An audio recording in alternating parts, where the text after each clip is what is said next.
Hello and welcome back to Simple Time Studios, where we read adventures and solo roleplay for your entertainment. If you like what you hear today, please be sure to like, subscribe, and comment. It helps with the algorithm. We are continuing with Lukas Rustbelt's adventures in the Long Belt as part of our Stoneburner campaign. And without further ado, welcome to Chapter 3. Lukas Rustbelt's last expedition left him with a feeling of unease that would not leave the dwarf engineer several days later, after the settlement started to work on the sections of the mine he had reclaimed in his previous adventures. In solving one problem, he had ended up with two more.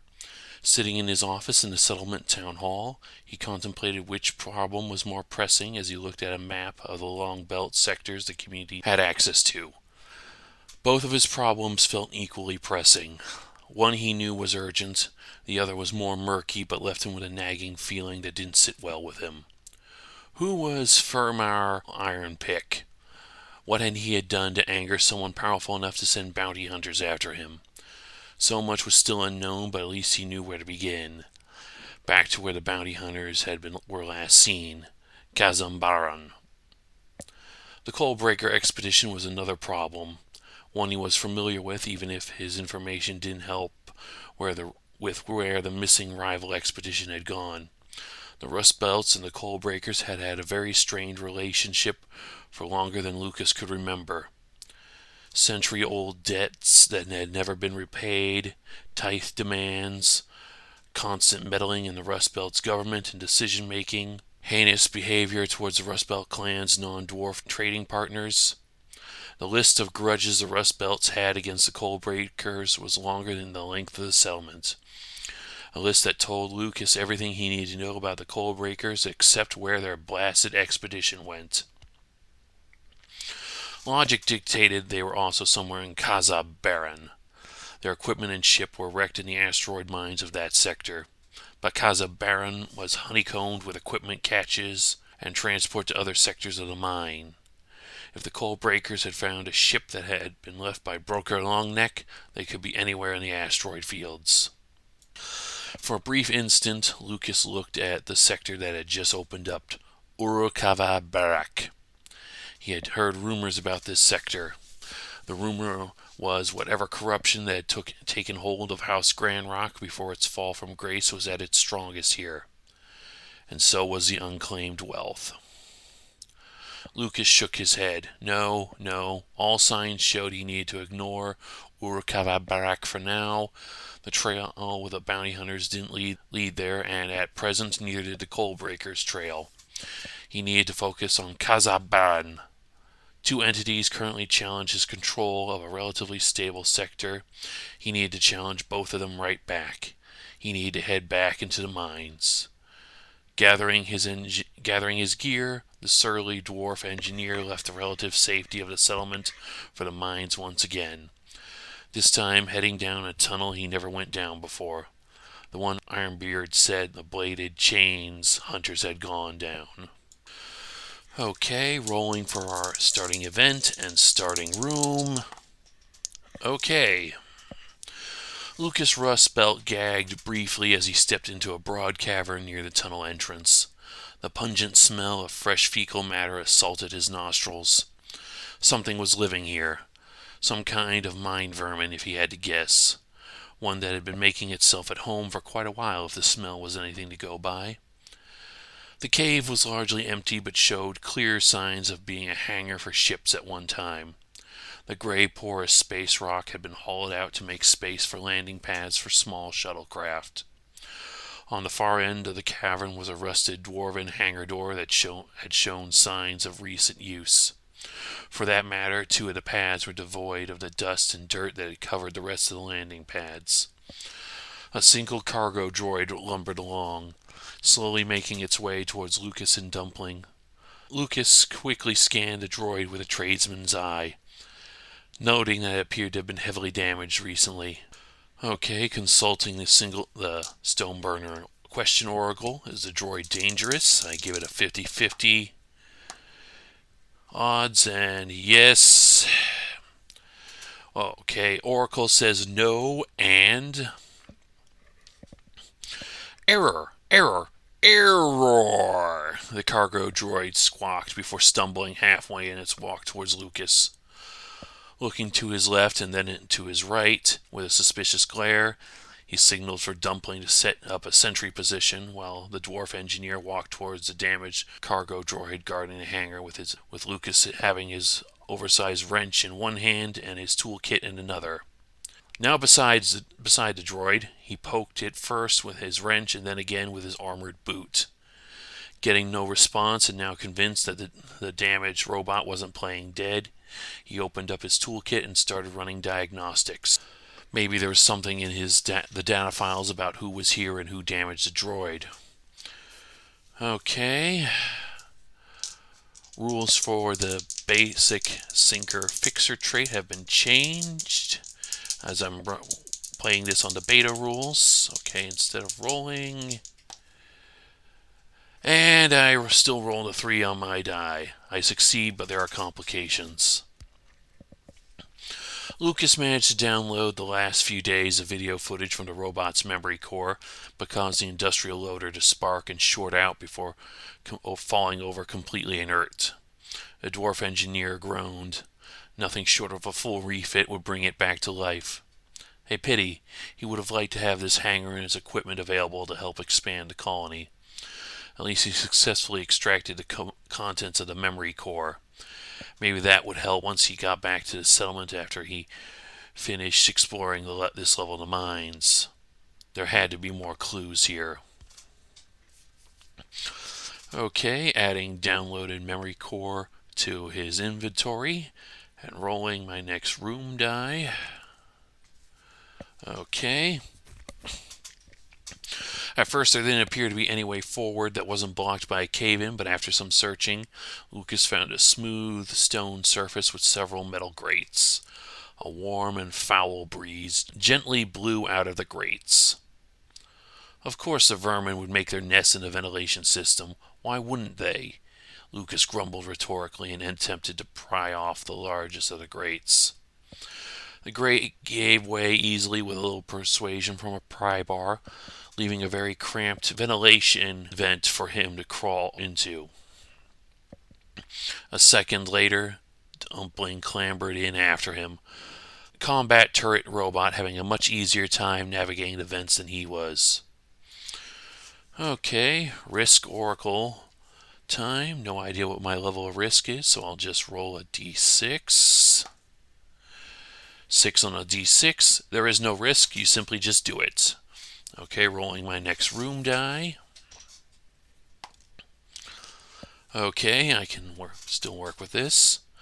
While encountering no animal life and while the fumes were not hazardous to his health, the smell from the vermin droppings disoriented Lucas and sent him wandering in the vents until suddenly the air started getting warmer, much warmer. Stepping out of vents into an adjacent cave, he found himself looking at a failed atmosphere generator leaking various life-giving gases into the space housing it.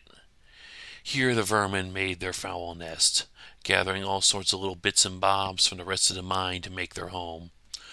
Lucas shook his head.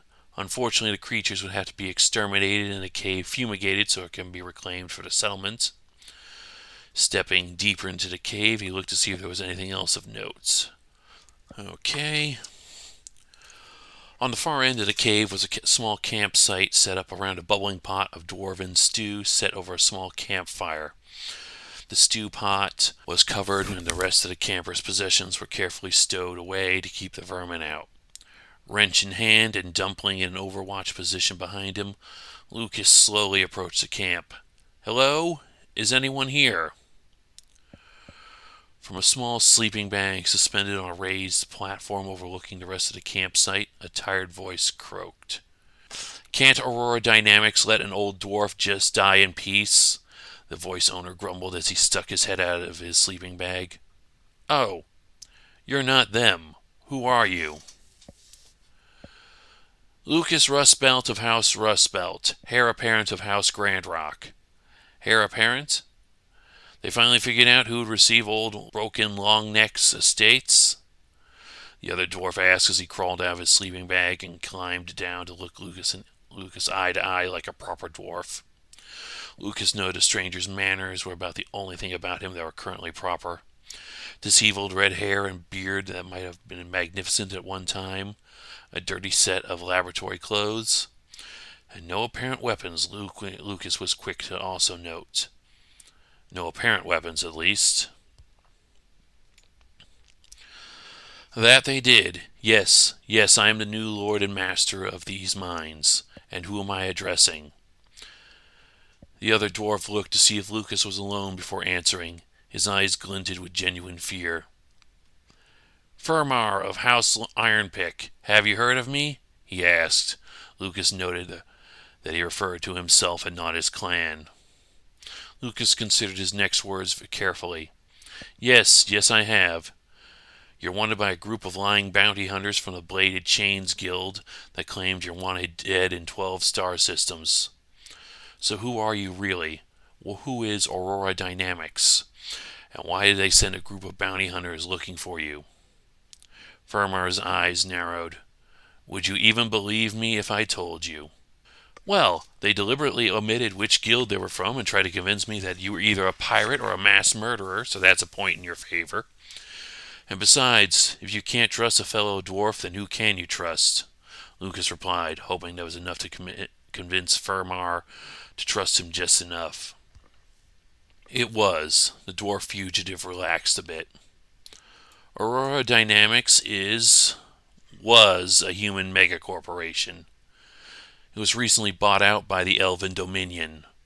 I worked with the company as an engineer until I started disagreeing with the new management. Lucas apparently had a skeptical look on his face because Fermar laughed. Can't imagine seeing an elf in a tailored suit, can you? Well, you best start imagining it quickly, because that's how the elves tried to get a hold of their new toy. Lucas scowled at this and crossed his arms. Elves. Of course it had to be them. All right, Ironpick. Let me just bluntly ask you the obvious question then. Why do the jackboot-wearing, knife-eared thugs of the Elven Dominion want you so badly that they sent you into hiding and sent bounty hunters into my mine like it was a dungeon in a fantasy RPG? Fermar laughed again. This time there was a much darker tone to his laugh. I'm a microfabrication engineer. My job at Aurora was to get human nanotechnology interfacing with dwarven fabrication technology. You can figure out the rest. Lucas could indeed. Grey goo? They wanted you to make them a weapon? Of course. It's always about weapons with the elves, isn't it? He sighed. Do you have proof of your special? Ironpick produced a small anvil-shaped metal block before Lucas could finish his sentence. The device unfurled into a small workstation that was iconic of dwarven techsmiths that had gone into human space for contract work. Lucas noted a few additions that were specific to microfabrication work. It was as much proof of the other dwarf's identity and story as Lucas could demand. And based on what he had seen from both parties, he knew what the right course of action was. Rolling my last room die. The dwarf lord looked at the otherwise empty cul-de-sac in the far end of the cave. There was nothing here to find, but at the same time, he had found more than he could imagine on this expedition into the mines. All right, Fermar, you can hide here until I figure out a way to convince the bounty hunters to leave the Long Belt. Afterwards, you can join my settlement. On the honor of House Rustbelt, I will help you with this. Fermar nodded and stuck out his hand. Lucas shook it, then left the other dwarf to his camp. Backtracking to the mine entrance, he checked the droid-guarded hangar one more time for anything of value. Okay. Upon returning to the settlement, Lucas took a moment to catch his breath before continuing the rest of the way into town. If it wasn't the mines, it was the burden of leadership.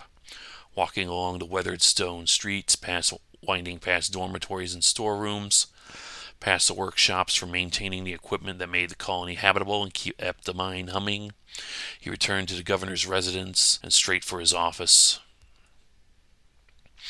There would be time to get cleaned up and wash off the dust from the mines, and especially the stench of those foul mine vermin. But first he needed to tell Ironbeard what had happened and get some further advice on Iron Pick and determine what else had happened in his absence. Then he needed to take the memory core to his workshop and see if there was anything he could learn from it.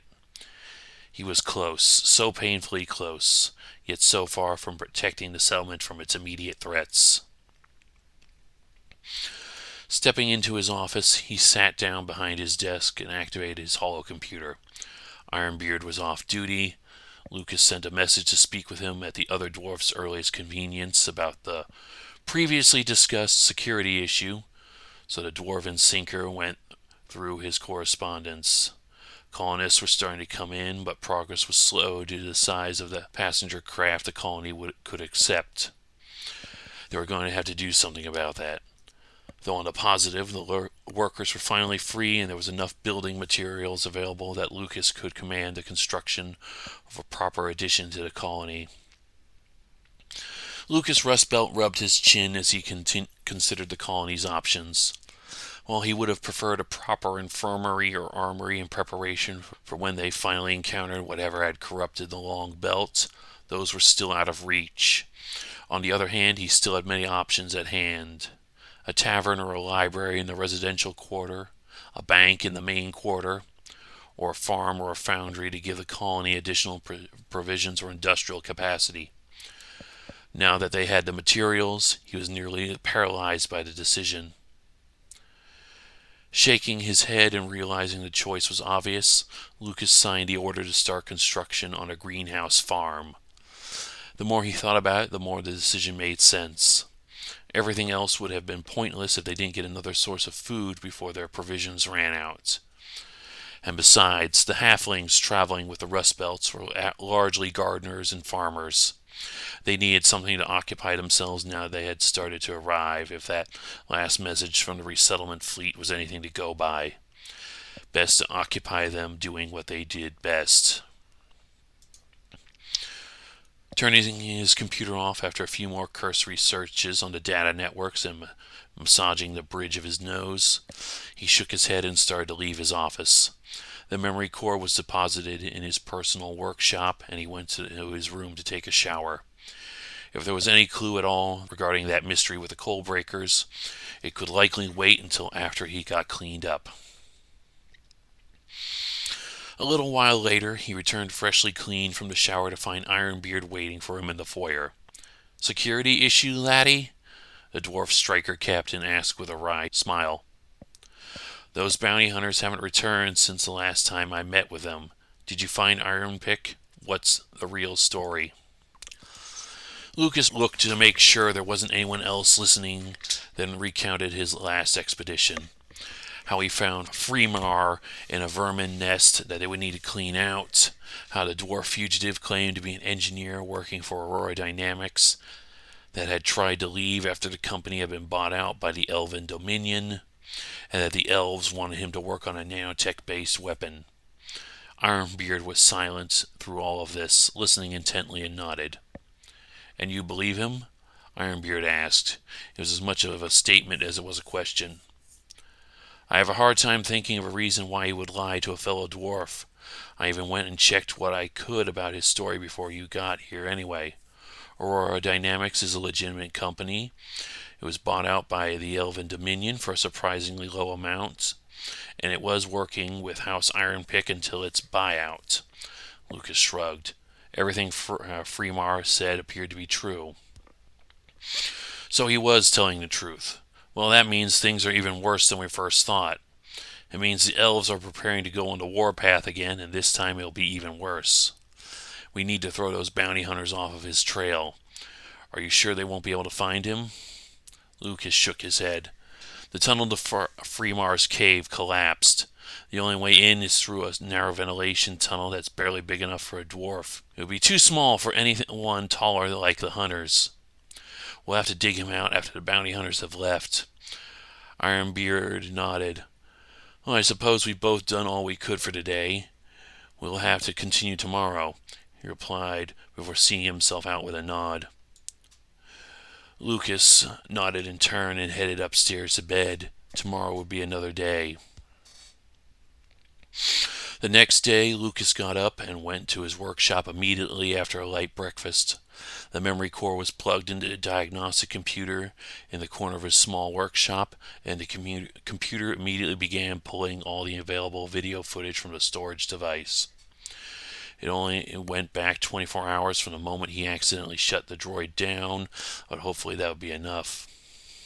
As the video played back on the monitor at four times normal speed, he soon saw that it was more than enough. A band of 6 dwarf adventurers wearing coal-break livery battled with a droid and damaged it before hopping into an abandoned shuttle left behind by the old Grandrock settlements. An hour later, the same squad of bounty hunters that Lucas ran into in his first expedition also fought with a lone droid, damaging it even further, then took the other abandoned shuttle for parts unknown. Dwarf engineering truly had no equal if both shuttles could take off without complication after being left to sit for roughly a century. Comparing the timestamps of both shuttle launches with sensor data from his settlement's navigation arrays, his heart sank as he saw where both shuttles had gone. Urakava Barak. Looks like that was going to be the destination of his next expedition. End of session.